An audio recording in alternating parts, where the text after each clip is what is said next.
everyone, welcome to Cape of Good Hope. My name is Deepa and in this session we are going to discuss about ocean salinity.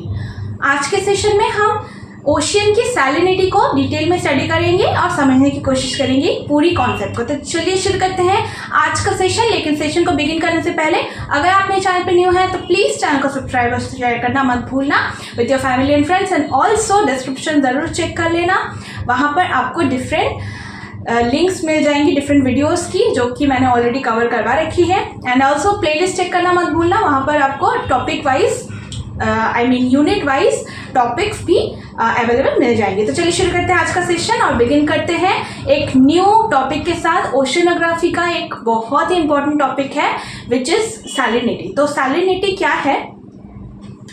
Salinity specifically एक ऐसी physical component है हम कह सकते हैं, या जो सॉल्ट कंटेंट होती है ओशन में वो हमें किस डिस्ट्रीब्यूशन उसका किस तरीके से देखने को मिलता है ओशन में, वो हमें इस टॉपिक में पढ़ना है।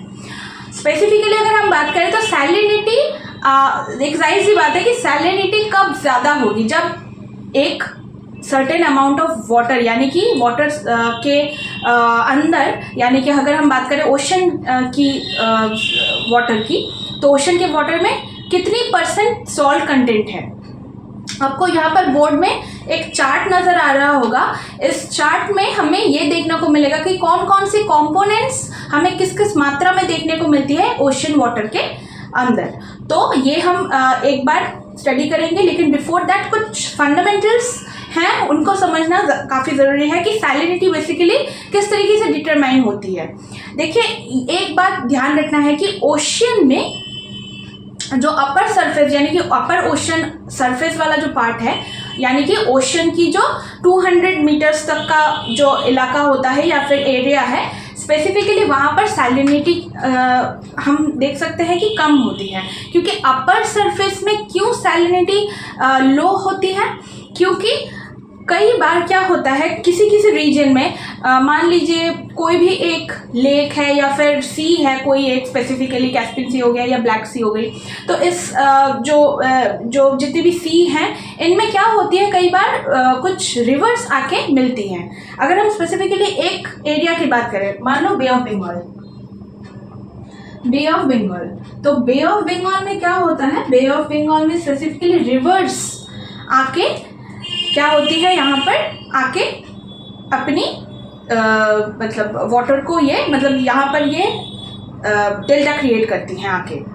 कौन कौन सी रिवर्स हैं? गोदावरी, कृष्णा एंड कावेरी, ये जो सारी ईस्ट फ्लोइंग रिवर्स है हमारी इंडिया की पेनिनसुलर रीजन की। तो ये क्या करती हैं, बे ऑफ बंगाल में आके गिर रही हैं, अपनी वाटर को डिस्चार्ज कर रही है, इनका एंड हो रहा है यहाँ पर रिवर्स की। तो क्या हो रहा है यहाँ पर, जो ओशन में यानी कि जो बे ऑफ बंगाल की जो वाटर की सॉल्ट है उसको ये कम कर, इनकी जो मात्रा है उनको डिक्रीज कर दे रही है।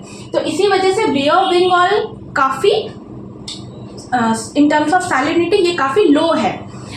वेयर एज अरेबियन सी में, यानी कि अगर इंडिया की वेस्ट कोस्ट की बात करें तो वहाँ पर हमें सैलिनिटी ज़्यादा देखने को मिलती है।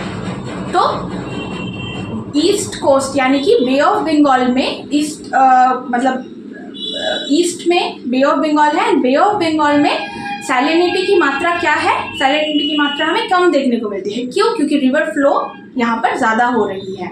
वेयर एज अरेबियन सी में बहुत सारी नदी का हमें यहाँ पर डेस्टिनेशन नहीं है, बहुत सारी नदी यहाँ पर वाटर डिस्चार्ज नहीं कर रही है, या फिर हम कह सकते हैं कि रिवर का फ्लो इतना ज़्यादा नहीं है।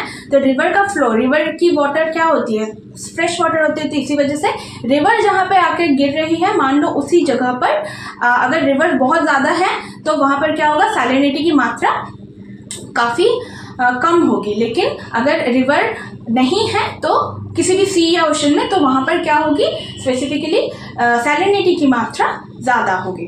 तो ये आई होप कि आपको समझ में आ गया कॉन्सेप्ट कि सैलिनिटी कहाँ पर ज़्यादा होती है, कहाँ पर कम होती है। नाउ चलते हैं एक और जो मैं बता रही थी, दैट सैलिनिटी अपर जो सरफेस है ओशन की, जो अपर सरफेस है, मान लो ये है ओशन का सी लेवल। तो अगर हम मान लेते हैं कि ये ओशन है एंड ये डीप सी है, एंड ये है अपर सरफेस ऑफ सी और ओशन। तो यहाँ पर क्या होगी, लवणता क्या होगी, यहाँ पर कम होगी, क्योंकि यहाँ पर बहुत सारी नदियाँ मिल रही हैं एंड ऑल्सो जो सॉल्ट कंटेंट होती है उनकी यही एक मतलब इनका ये एक कैरेक्टरिस्टिक्स हम मान सकते हैं कि इनका ये क्या होता है कि ये सबडक्ट हो जाती है। यानी कि अगर आप ऐसे भी अगर कोई एक्सपेरिमेंट के थ्रू समझने की कोशिश करो, आप ग्लास में एक अगर सॉल्ट को मिला दो तो सॉल्ट क्या होगा, एक टाइम के बाद वो नीचे आके सबडक्ट हो जाएगी। तो वैसे ही हमारे ओशन में भी हमें देखने को मिलती है। एंड ये क्या होती है, जो सैलिनिटी है यहाँ पर, यानी कि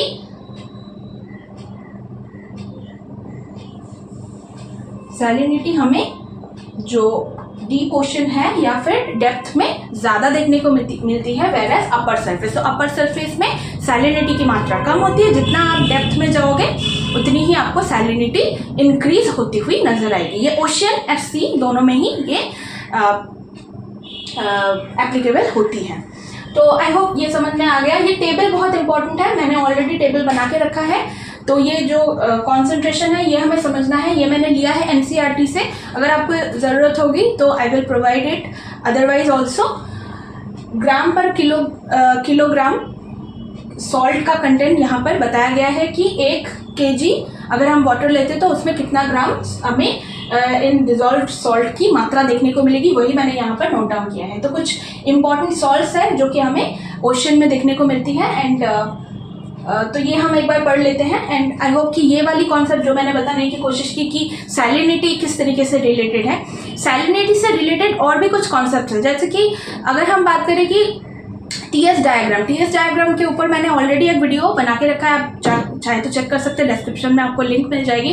टीएस डायग्राम में स्पेसिफिकली टेम्परेचर एंड सैलिनिटी को चेक किया जाता है। ओशियन वाटर में किस तरीके से टेम्परेचर एंड सैलिनिटी की मात्रा हमें देखने को मिलती है उसके ऊपर, and it is very much related to temperature and salinity only.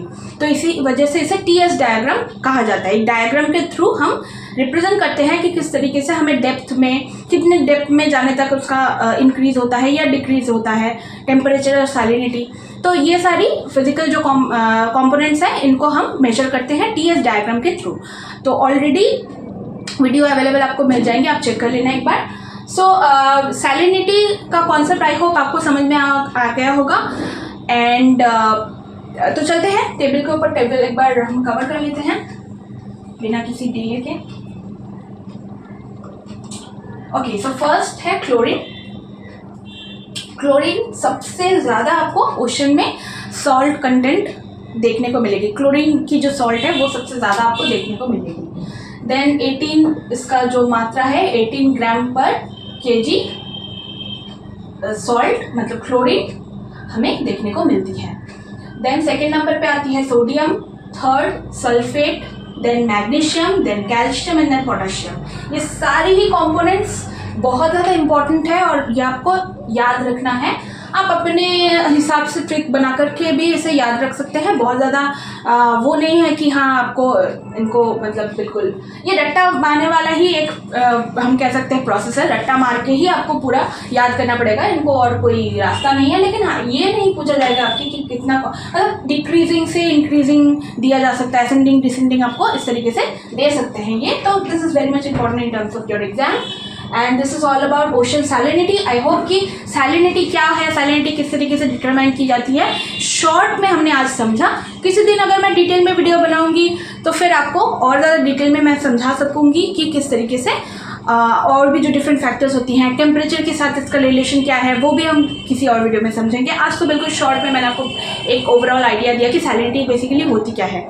जो रिवर्स हैं वो क्या करती हैं, इनकी जो सॉल्ट कंटेंट है इनको डिक्रीज कर देती हैं। एंड ऑल्सो सॉल्ट हमें स्पेसिफिकली ये ओशन में सॉल्ट आते कहाँ से हैं, तो जितने भी जो भी सेडिमेंट्स आ रहे हैं या फिर कुछ भी कहीं से भी सबडक्ट हो रहा है तो यहाँ से सॉल्ट क्या होते हैं, घुल जाते हैं, या हम कह सकते हैं कि ये इनका सोल्यूशन हमें देखने को मिलता है ओशन में या सी में।